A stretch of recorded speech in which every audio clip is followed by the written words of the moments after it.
Hello friends, welcome to my channel Sahu science classes. तो friends, आज की video class 12th UP board वालों के लिए बहुत ही ज़्यादा इंपॉर्टेंट होने वाली है, क्योंकि आज की वीडियो में हम एक ऐसा जीवन परिचय देखने वाले हैं जो कि पहले नहीं आता था लेकिन अब आने लगा है और बहुत ही ज़्यादा इम्पॉर्टेंट है। जी हाँ, तो जिनका नाम है डॉक्टर APJ अब्दुल कलाम। ठीक है, क्या नाम है? Doctor APJ Abdul Kalam.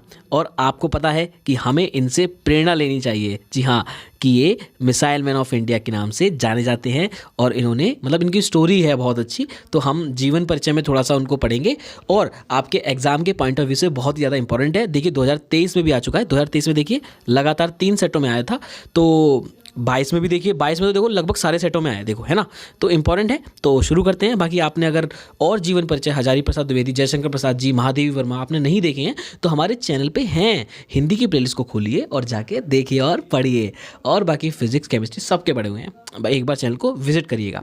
आइए शुरू करते हैं बिना टाइम वेस्ट किए हुए। तो देखिए, सबसे पहले मैं बात करूँ जीवन परिचय की, तो जीवन परिचय में डॉक्टर APJ अब्दुल कलाम का पूरा नाम जो था वो अबुल पाकिर जैनुलाब्दीन अब्दुल कलाम है। ठीक है, तो ये शॉर्ट फॉर्म हो गई। बहुतों को तो नाम ही पता नहीं होता, तो सबसे बड़ा इंप्रेशन आपका यही डरेगा कि आपको उनका फुल नेम लिखना है ना। तो डॉक्टर APJ, तो APJ का मतलब क्या हो गया? अबुल पाकिर और जैनुलाब्दीन अब्दुल कलाम है। और कलाम का जन्म 15 अक्टूबर 1931 को धनुषकोडी रामेश्वर तमिलनाडु में हुआ था। तो तमिलनाडु बेसिकली इनका जन्म हुआ था। उसके बाद में इनके पिता जैनुलाब्दीन एक नौका मालिक एवं मछुआरे थे। तो एक्चुअली वो क्या करते थे? वो नौका मालिक थे और मछुआरे थे। इनकी माँ का नाम अशिमा था और कलाम जी ने अपने 5 भाई बहनों में सबसे छोटे थे। तो कलाम जी जो थे, अब्दुल कलाम जी, भाई बार बार पूरा तो नहीं बोलेंगे तो शॉर्ट में बोल दिया कलाम जी, वो अपने 5 भाई बहनों में सबसे छोटे थे। ठीक है, फिर देखते हैं आगे। कलाम जी के घर में आर्थिक स्थिति जो थी वो ठीक नहीं थी, बेसिकली फाइनेंशियली बोला जाए तो, इसलिए कलाम जी पढ़ाई करने के साथ साथ काम भी करते थे और वे अपनी स्कूली शिक्षा की ज़रूरत पूरी करने के लिए हर दिन अखबार बेचकर पैसा कमाते थे। तो देखिए भाई, अखबार बेचकर पैसा कमाते थे।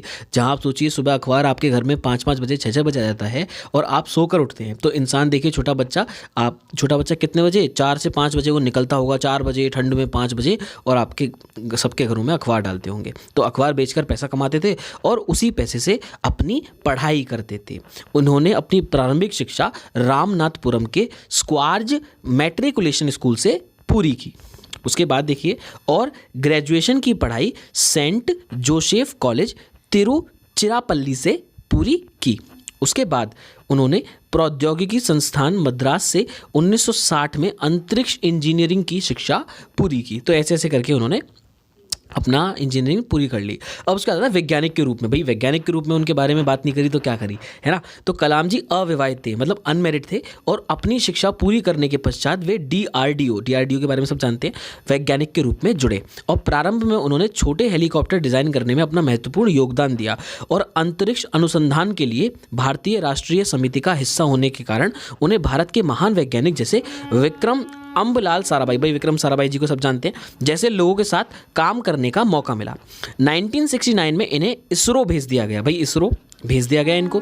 उसके बाद में जहां इन्होंने परियोजना निदेशक के रूप में कार्य किया और इन्होंने पहला उपग्रह प्रक्षेपण यान और ध्रुवीय उपग्रह प्रक्षेपण यान को बनाने में अपना अहम योगदान दिया, जिनका प्रक्षेपण बाद में सफल हुआ।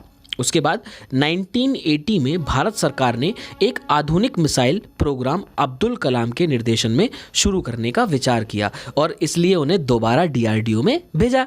इसके बाद एकीकृत निर्देशित मिसाइल कार्यक्रम कलाम जी के मुख्य कार्यकारी के रूप में शुरू किया गया। अब्दुल कलाम के निर्देशन में ही अग्नि मिसाइल, पृथ्वी जैसे मिसाइल का बनना सफल हुआ। ठीक है, अब आता है राष्ट्रपति के रूप में और बस खत्म हो जाएगा। देखिए, कलाम जी 2002 ईस्वी में भारत के 11वें राष्ट्रपति के रूप में निर्वाचित हुए। वे भारत के पहले ऐसे वैज्ञानिक बने जो राष्ट्रपति चुनाव जीते और साथ ही उन्हें सबसे सम्मानित राष्ट्रपति भी माना जाता है। उन्होंने दोबारा राष्ट्रपति का चुनाव लड़ने से मना कर दिया और 25 जुलाई 2007 को अपना राष्ट्रपति कार्यकाल छोड़ दिया। अब आता है उनकी रचनाएं। तो देखिए, रचनाएं बहुत ज़्यादा इंपॉर्टेंट है, ये हर एग्जाम में पूछी जाती हैं, कैसा भी एग्जाम हो दुनिया का, अपने इंडिया का, उसमें पूछी जाती हैं, तो ध्यान से समझ लीजिएगा। कि India 2020 a vision for the new millennium, है ना, 1998 में लिखा। विंग्स ऑफ फायर बहुत ज़्यादा इंपॉर्टेंट है, एन ऑटोबायोग्राफी, इनकी ऑटोबायोग्राफी है। अग्नि की उड़ान हिंदी में ये भी है 1999 में। और ignited minds unleashing the power with in India 2002। और आरोहण प्रमुख स्वामी जी के साथ मेरा आध्यात्मिक सफ़र। और सम्मानित अवार्ड कौन कौन से मिले इनको? पद्म भूषण मिला है, आपको पता है, बहुत अच्छा पद्म भूषण मतलब बहुत ही हाई लेवल का है। पद्म विभूषण भी मिला है इनको, भारत रत्न भी मिला, मतलब सारे पद जो होते हैं ना इंपॉर्टेंट वो सारे मिल चुके हैं। और वान ब्राउन अवार्ड भी इनको 2013 में मिल चुका है। मृत्यु तो 27 जुलाई 2015 को, कब? 27 जुलाई 2015 को भारतीय प्रबंधन संस्थान शिलांग मेघालय में एक व्याख्यान के दौरान हृदयघात मतलब हार्ट अटैक आया और उनकी मृत्यु हो गई। और भले ही वे आज इस संसार में नहीं हैं, किंतु उन्होंने भारत को जो सफलता और ऊंचाई दी है उसको पूरा देश ही नहीं विश्व सदा याद रखेगा। तो यहाँ पर हमारा ये ख़त्म होता है, ठीक है, डॉक्टर APJ अब्दुल कलाम जी का जीवन परिचय।